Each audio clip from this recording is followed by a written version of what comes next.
ada satu teknik menegur yang insya-Allah membuatkan orang akan tak rasa dia ditegur. Okey, tuan-tuan, kadang-kadang kita nak menegur seseorang, orang tu dah tahu dah, aku mesti kena sound boss ni. Dan kita semua sedia maklum, sebelum kita tegur, selalunya kita akan puji. Dan bila kita sebut tentang pujian, sebelum menegur ni, ada yang kata 3 kali puji, ada yang kata 5 kali puji, ada yang kata sekali je puji, lepas tu kita tegur lah.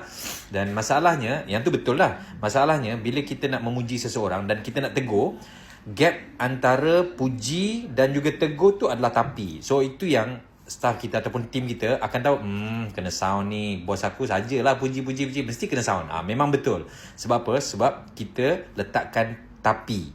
Sebagai contoh, mungkin kita nak staff kita ataupun kita nak tegur staff kita supaya kalau buat sesuatu, kita jangan terlalu gopoh kan, terlalu gopoh. Ataupun mungkin kalau kita nak buat sesuatu, kita perlu plan dahulu. So, kita buat apa?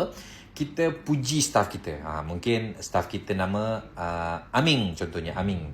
So, kita puji kan, mungkin kita bagi 3 pujian kan. So, kita nak tegur dia ataupun kita nak make sure dia kalau melakukan sesuatu, kita kena plan dululah. Jangan main terjah je.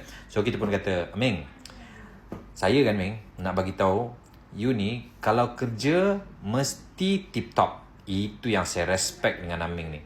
Dan Aming, you ni juga satu benda yang you all ada, you ada yang orang lain tak ada, adalah creativity. You punya creativity memang sangat powerful. Dan Aming, you ni adalah good team player tau. Tapi kan Ming, so once kita sebut tapi, dia akan dah agak dah, mesti ada benda lah bos aku nak sound ni. So tuan-tuan, apa yang kita boleh improvise lepas ni, kita ubah tapi tu kepada dan. Sebagai contoh kan, Ming, aku ni kan Ming, sebenarnya aku tengok kau ni sangat bagus sebab kau ni adalah orang yang kreatif. Dan yang kedua, Aming, kau ni adalah orang yang good team player.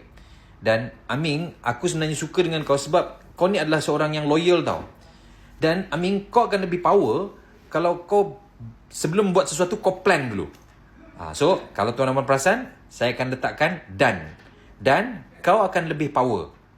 Jadi, tuan-tuan, itulah seni untuk kita tegur. So, puji dulu dan selepas puji itu barulah kita tegur. Tapi, kalau kita nak tegur, jangan letak tapi, letak dan.